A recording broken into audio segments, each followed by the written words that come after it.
to see everybody.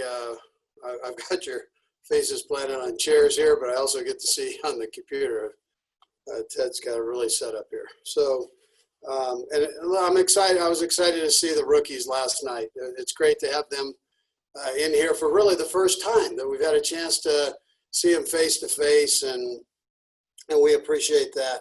Sure appreciate all the hard work that everybody's done to set up this camp and make it possible and safe at the same time. So Mitch and Rick just got done talking to Kirsten, Krug, and Rocco with facilities.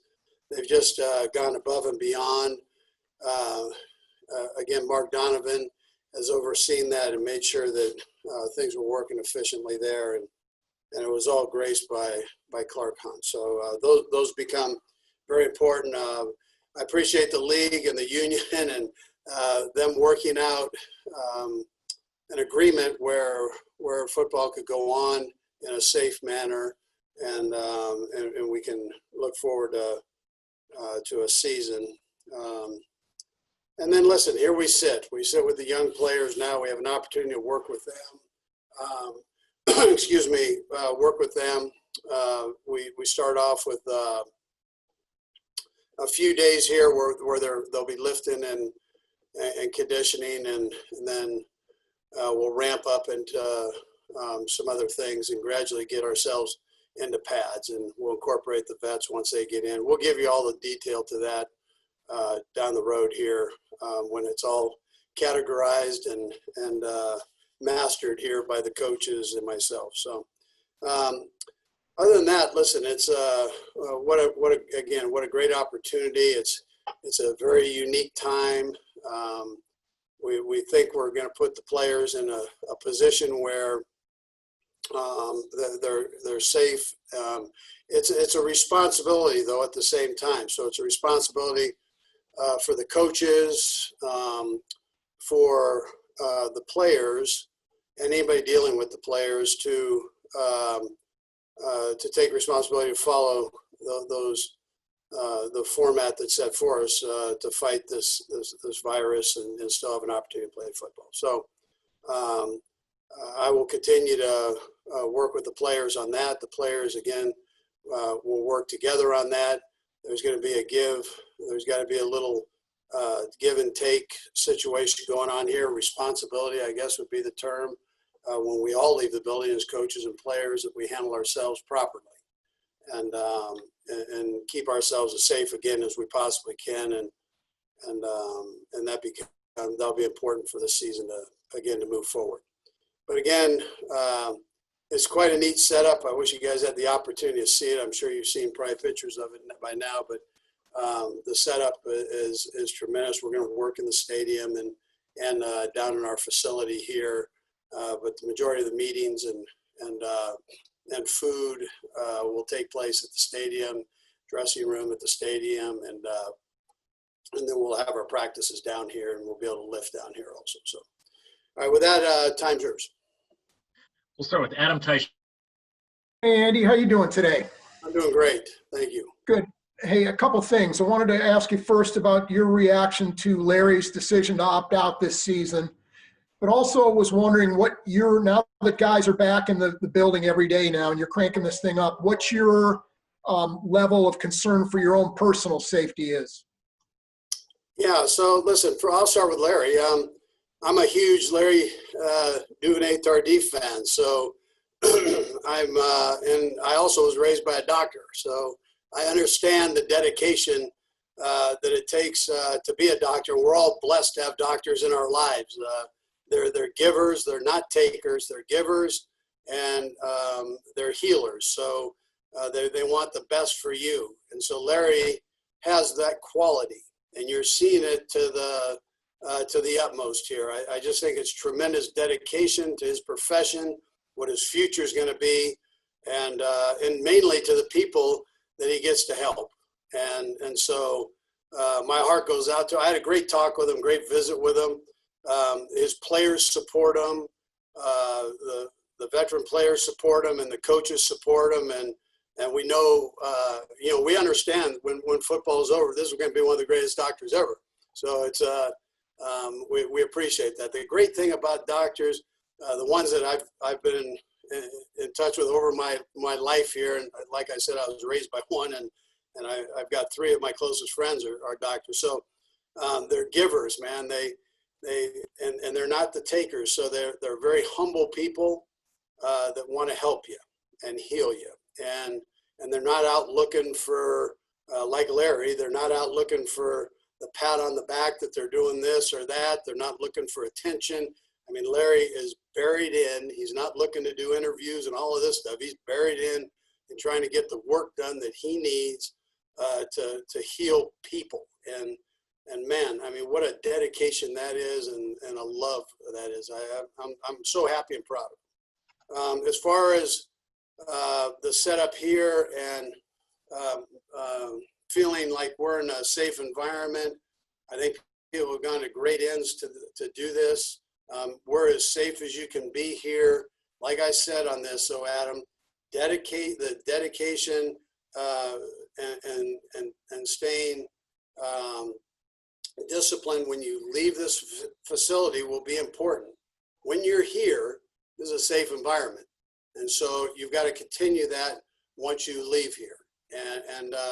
And so that ends up being important. And we have a plan for that too. So that we'll talk to the players about. And so I feel good about it myself. I feel good about it. Yes. Let's go to Herbie. Go ahead, Herbie. Hey, Coach, you're looking good. Always a pleasure to see you. Yes. Thank you, Herbie. Nice haircut. Hey, Coach, in hindsight, in light of LDT's decision, how big is the selection of Lucas Niang now that you look at it, and how much do you anticipate him starting off camp, getting reps at right guard? Yeah, sure. So, well, let's get him in here first. I mean, let's get him in practicing, and we'll get him adjusted and see how he does. But Remmers is another one that we picked up who's a good football player. I mean, we've got good players here right now. So we're going to be, we'll be okay. And at the offensive line, and obviously to add him into the mix, we're excited to see him. We get a little chance here with the rookies to visit with them. So we're excited for that. But yeah, I think we're in good shape all the way around. Would we love to add Larry? Absolutely. But we understand his cause. Absolutely. I understand that too. Let's go to Pete Sweeney. Go ahead, Pete. Coach, thanks for taking some time with us this morning. I was curious, you're lauded as one of the most creative play callers, if not the most creative play caller in the NFL, with the virtual off season, this ramp up period, no preseason games. I just was curious how much you think that is going to be impacted as what you're able to yearly do as far as almost having a new offense seemingly every season. Pete, we've tried not to let that slow us down in that area. And then we'll see. Obviously we haven't been able to go on the field, but we're going to. And the way the way that the league and the union has put this together, we're going to end up with enough padded practices where you can go full speed, and then the shell and padded shirt practices where we should be fine for timing purposes. Right, this is a throwing league right now, so it is important as a run game is. That timing, again, in the throw game becomes important because it takes hours. And so we have an opportunity to do that with the new rules that have been put out for us. Let's go to Vahe. Go ahead, Vahe. Hey, Andy. Just one more thing about Laurent. Obviously, it's a momentous decision, but I actually wonder if you were even surprised by it. And then just a side point also, do you see, I know you were a lineman, we all know you were a lineman, but do you see a little bit of the lineman protector ethos in kind of what he's done and along those lines? Yeah, you're taking me right into a little Greek philosophy there. I do. I know Larry, though. I mean, I've been with him here now since he came into the National Football League. So I get it. I mean, I just think it's what a tribute to him and to the profession. If I didn't know how doctors are wired, but I know. I mean, I've got it. I know exactly how they're wired and the love and dedication that they have to protecting and healing. And so they're natural givers, and healers. And so it didn't surprise me. No, it did not. To answer your question, like I said, I had a great visit with him. A unique situation. Let's go to Sarin Petro. Go ahead, Sarin. Coach, I know Rick was talking about that it was about 9 weeks that in putting everything together to kind of create the environment you guys have got there. He also detailed how you were, kind of the lead coach on how this was all going to be put together. Can you kind of explain how you guys are working for 9 weeks, yet the agreement just came together a couple of days ago, like how you can get everything done, or did you have to go at the end and switch things around because the NFLPA ended up wanting? How do those timelines mesh? Well, yeah. So there was a little massaging going on between the league and the union. They asked me to step in as a coach, kind of a neutral figure, to share some of the experiences I've had. I've been there through the lockout. I think this is a completely different situation than the lockout. As you recall, the lockout was the organizations versus the player, where coaches weren't allowed to talk to players. And so therefore we weren't able to check on the players, see how they're working out or do virtual workout, any of these things that we've been given, when really the factor out there that you're working against right now is the virus. So when we have all these virtual meetings, we could see who's working out, who's not, talk and communicate with the player, and in some cases do virtual workouts with the player. So it's a different communication process that took place. And I think that will help the players coming in be in better shape than maybe what took place. Again, I was a head coach at this time, what took place during the lockout time. So, that's, I think it's a different starting point. I think the setup, though, is tremendous on how we're giving the players an opportunity to ramp up and get themselves ready to go. And, my hat goes off to the league. Like I said, I was just a narrator in there and between the league and the union, and I appreciate both of them letting me in the meeting there, and I think it all worked out well. All right, guys, we've got time for a couple more here. We're going to go Therese and then close it out with Sam McDowell. Go ahead, Therese. Hey, Coach. Thanks for doing this. Hope things are well with you. You bet. Thanks. Hey, one thing that always interests me is that when you win a title, you suddenly go from being the hunter to the hunted. I can see Patrick is already pretty motivated, by the way. But just from your point of view, what is the message to make sure the focus stays on winning, because you're going to get every team's best shot every single week? How do you keep guys focused on that mental challenge of knowing players are going to play better against you because they want to show off? Yeah, absolutely. And you cherish that part. You've worked very hard to put yourself into that position. And so you understand that, but you also understand you got to go through the process. And if you're not willing to do that, then good things aren't going to happen. The guys know that. So, and then you got to be blessed with good leaders. And I think we have good leaders on this football team. And I mentioned this to the rookies. I said, take your notes, make sure that you study, make sure you come prepared to meetings and to practice. And I said, and one reason is when you see the veterans do that, that's how they roll. So you better come in ready to go. And if you don't, you're going to fall by the wayside. And that won't change, I don't believe, with this football team. But listen, it's still day by day. That's how you have to go about it. It's not what you did in the Super Bowl here. It's what you do going forward. And so that's, we'll work off of that message there.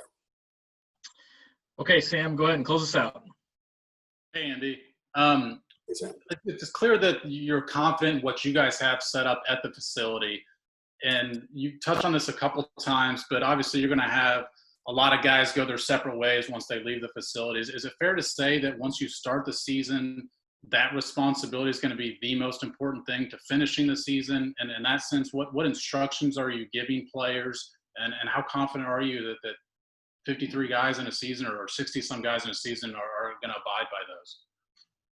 Yeah, so again, I take it day by day. I think we're all doing that with this virus. We've learned that through the pandemic. Things change. And so we're going to stick by what the experts tell us. And I mentioned this before to you guys, but the simple parts of that we can do is wear our mask when needed. We can wash our hands after contact with people or ourselves, and then make sure we use social distancing again when we can. So those are important things that are base fundamentals with this. We're going to do it, and then they've got the setup here.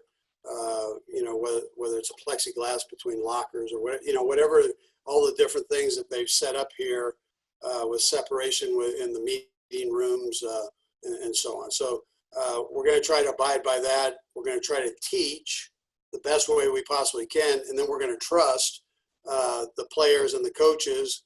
I'm one of those, right? I'm included in this, that we do the right things when we leave here. And that's really, that's all you can do. And then you go play. You focus in on playing. Coach, we appreciate the time today. Thank you. Okay, take care. Thank you, guys. Appreciate it.